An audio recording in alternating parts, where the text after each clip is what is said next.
Whoa, what's good with your YouTube and YouTube busters? Your boy Triple Cup Chuck and I'm up. And appreciate you for coming rock with me, like, sharing, and subscribing. And if you have an opinion about the situation that's going on, leave a comment below. I'm gonna read it. Because when you comment, our collective minds put together, we bring synergy. This how we starting the video off? I'm about to let you know exactly what you about to get into. This is my Joker recap, review, what if, and my future thoughts about the Joker. So if you don't mind, I'm letting you know this is about to be spoilerific. So after the introductions, we going diving. Let's go. Double cup, feel it right. Told Chuck, I feel like every night is all night. I'm up. Double cup, feel it right. Told Chuck, I feel like every night is all night. I'm up. Double cup, feel it right. Told Chuck, I feel like every night is all night. I'm up. Double cup, feel it right. Told Chuck, I feel like every night is all night.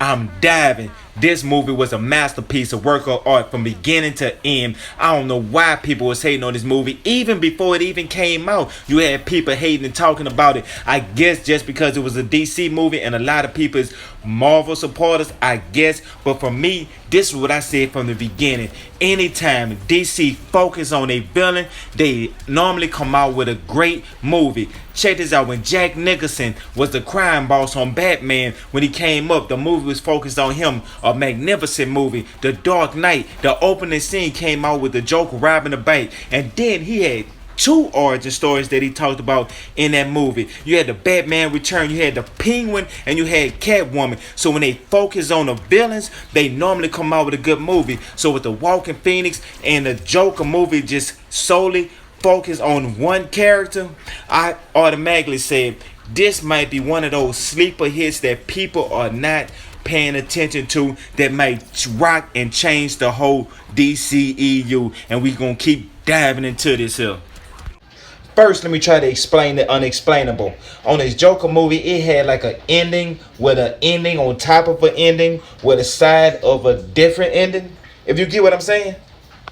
Yeah, now I don't get what you're saying, but the $1 million question is, was the ending real? And you here, so I'm guessing you here for my opinion. And my opinion is, most of this stuff was happening inside of the Joker mind with the girlfriend, because, you know, they was skeptical about how she was always there. And I like how they portrayed her there. And at the end, that he was just sitting there in the house and she was scared. I like how they did that, but they didn't have to do the vanishing act. I get it, you know what I'm saying? You didn't have to do the Thanos snap. But when they came out and they was talking about him sitting inside this mental home after he was arrested by the police officer, and he broke out of the police car from his friends or whatever like that. So was that ending real? And then he became incarcerated after the fact? So they kind of left that out? Or was this him in prison or incarceration the whole time, just reenacting the story or retelling the story? So it could be a movie that's made from them retelling the story, I guess, from a different perspective. Or it could be just them doing it out of sequence. Those are one of those types of things that, is coming out of the Joker's mind. So we're going to leave everybody wondering. But for me, my personal opinion, I say they're going to go where the money is at. Because this movie here is going to hit gangbusters. Because right now, it's like doing number one the second week in a row that it's released. And I ain't want to talk about it on day one, because I know a lot of people don't like to be spoiled on day one. So out of, courtesy of, you out there that don't like to be spoiled before you actually see the movie, I just kind of like give you an opportunity to watch the movie, and then I'm more the person that you want to come back to, where we can kind of chop it up back and forth about the movie after it came out. So I like when you leave your comments below, when you talk about like which ending that you think that really happened, and which ending that you would like to see them go forward with. If this DC movie hit over $1 billion, should they go with the black label or not? But let's go ahead and continue on diving into this here, because man, this Joker movie, it was magnificent. At least for me, it was. I love how they kept it nice and simple of the people that they had in the movie. They had Thomas Wayne, they had Alfred, and they had Bruce Wayne. Those key elements let you know that they was in Gotham, but they didn't have to go reaching all around the board for people in Gotham. See the timeline and how people say, oh, it looked like it's set in the 80s or the 70s, and how they was trying to use reference to things. This is Gotham City. Look on the map. Show me where it exists. They could use any reference in any different way they want. That's the beauty of DC Comics. They don't have to say this in the 21st century or even reference what century that is in. When they doing movies, I don't think they have to reach and say this is how Gotham look and this is how the tone of the movie is. They don't have to say what year it is. So when they do that, that keeps people in a dilemma. And one other thing I would like to see from another black label movie is like them coming out with a sequel, and that's The War on Jokes and Riddles. I'ma keep promoting this here because I'ma show you the person that I would love to see play the Riddler. And if you feel like you think a different actor that should play as the Riddler, leave a comment below, tell me what you think.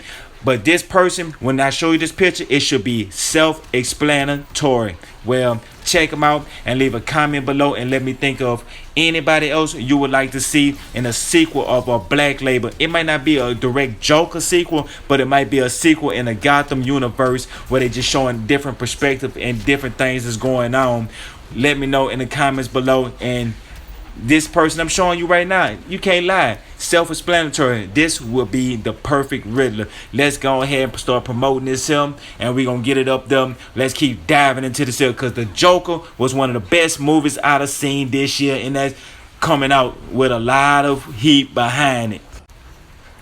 I done did a lot of recapping, but I haven't did no review yet. I don't tell nobody what to do with their money, but I will give my suggestion about what I think about it. If you go to the movies and see this movie, I say you will get all of your money's worth. Don't go see it in 3D though, because I don't think it's a 3D movie at all. I hope it don't show in 3D because it don't have nothing in there that should be 3D. But anyway, it's worth the money. Is it worth the watch? It's worth a rewatch. So if you've seen it once, it's good enough to watch a second and maybe even a third time. So my review consists of, is it worth the money? I would say 90% worth the money, worth the watch, entertainment, overall fun, captivating, immersive. Any of those topics all in one. Is it worth the money to go see it at the movie theaters? I would say yes, 90%. Is it worth a rewatch? I would say it's worth 3. That is my review on this movie here, and I appreciate everybody for rocking with me. You know what I'm saying? It's your boy Triple Cup Chuck, and I had fun doing this here. We're gonna bring more of this stuff to y'all. I like to, you know what I'm saying, appreciate everybody for rocking with me. I like for the Yang Gang members that came over to my channel and then listen all the way to the end of this video. I want to give you a special shout out. Leave a comment if you're a part of the Yang Gang. Even just put Yang Gang down at the bottom, and people that's curious about Yang Gang, you're gonna see the American flag videos and the ones the American flag background videos. Those are the ones of me talking about Andrew Yang, and we're gonna be talking about getting a UBI and $1,000 a month to all of us. So if you're interested in getting $1,000, just gonna check out the videos with the American flag behind it, because we're gonna need everybody and every supporter behind us. So Yang Gang, if y'all there, this is me showing appreciating my shout out. I say this to the end for all of my people that's really rocking with me. Well, it's your boy Triple Cup Chuck, and I'm out, and we're gonna do this again. Should I add some more gameplay in this here? Oh, I got a special video that's coming out next real soon. It's gonna be about CW. I'm gonna try to keep it short and sweet, but I got a good special ending at the end of it. Magnificent. Y'all gonna love it. Well, I'm about out of here.